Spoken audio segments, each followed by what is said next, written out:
కేంద్ర మంత్రి అంటే కొంచెం బాధ్యతగా ఉండాలి. తను చెప్పిన మాటలకి చాలా విలువ ఉండాలి. ఆయన చేసే ప్రకటనలకి అర్థం ఉండాలి. కానీ కేంద్ర పౌర విమానయాన శాఖ మంత్రి శ్రీకాకుళం నుంచి టీడీపీ తరపున ఎంపీగా ప్రాతినిధ్యం వహిస్తున్న కింజరాపు రామ్మోహన్ నాయుడు తీరు అందుకు విరుద్ధంగా ఉంది. వైజాగ్ గూగుల్ డేటా సెంటర్ గురించి చాలా పెద్ద చర్చ సాగుతుంది. గూగుల్ ఏఐ డేటా సెంటర్ ద్వారా ఎంత ఉపాధి దొరుకుతుంది అన్న దాని మీద భిన్నమైన వాదనలు ఉన్నాయి.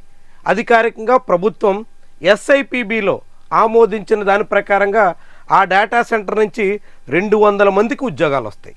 ఇది అధికారికంగా చంద్రబాబు నాయుడు నేతృత్వంలో ఎస్ఐపిబి ప్రకటించిన విషయం.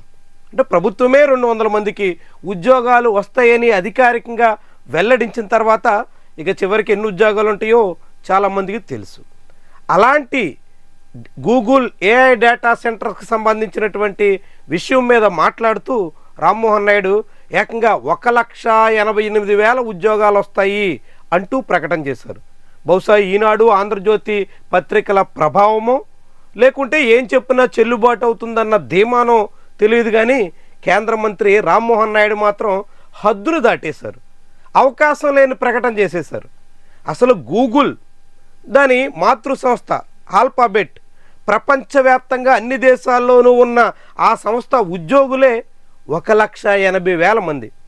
కానీ రామ్మోహన్ నాయుడు ఒక వైజాగ్లో ఏర్పాటు చేయబోయే ఏఐ డేటా సెంటర్ ద్వారానే 1,88,000 ఉద్యోగాలు వస్తాయంటూ చెప్పుకొస్తున్నారు.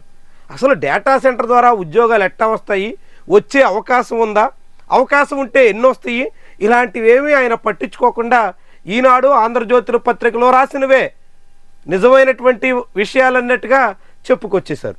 మీడియా ముందు ఆయన వెల్లడించేశారు. దాంతో అందరూ నోరెళ్లబెట్టాల్సిన పరిస్థితి వచ్చింది. కానీ కేంద్ర విమానయాన శాఖ మంత్రి చేసిన ప్రకటనని ఆంధ్రప్రదేశ్లోని ఆయన కూటమి భాగస్వామ్య పక్ష నేత BJP Visakhapatnam north MLA Vishnukumar Raju ఖండించే పరిస్థితి వచ్చింది. ఆయన మీడియా ముందుకు వచ్చి చాలామంది ఎన్నెన్నో ఉద్యోగాలు వస్తాయి, అవి వస్తాయి, ఇవి వస్తాయి అని చెప్తున్నారు. కానీ డేటా సెంటర్ ద్వారా అసలు ఉద్యోగాలు వచ్చే అవకాశం చాలా చాలా స్వల్పం. ఆ వచ్చే ఉద్యోగాలు కూడా చాలా తక్కువ సంఖ్యలో ఉంటాయి, పరిమితుల్లో ఉంటాయి అన్నట్టుగా ఆయన పరోక్షంగా కింజరాపు రామ్మోహన్ నాయుడు తీరుని ఖండించినట్టుగా కనిపిస్తోంది.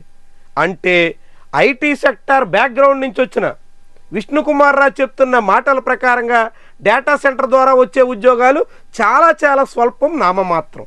అయినప్పటికీ పౌర విమానయాన శాఖ మంత్రి మాత్రం మా ఊర్లో మిరియాలు తాటికాయ ఎంత అన్న చందంగా చాలా గొప్పలు చెప్పుకునే పరిస్థితికి వెళ్ళిపోయారు. తద్వారా విమానయాన శాఖ మంత్రి హోదాలో ఆయన స్థాయికి తగ్గట్టుగా కాకుండా ఒక క్షేత్రస్థాయి తెలుగుదేశం పార్టీ నాయకుడు అధికారంలో ఉన్నాం కాబట్టి ఏం చెప్పినా చెల్లిపోతుంది అనే రీతిన చేసిన ప్రకటన మాదిరిగా రామ్మోహన్ నాయుడు తీరు కనిపిస్తుంది. ఎట్లా ఒక బాధ్యత కలిగిన మంత్రి మాట్లాడుతుంటే ఆయన హోదాకి, స్థాయికి ఏమాత్రం తగని రీతిలో ప్రకటన చేస్తూ ఉంటే దీన్ని ఏమనాలి అనే రీతిలో ఇప్పుడు చాలామంది చర్చించుకుంటుండడం విశేషంగా చూడాల్సి ఉంటుంది.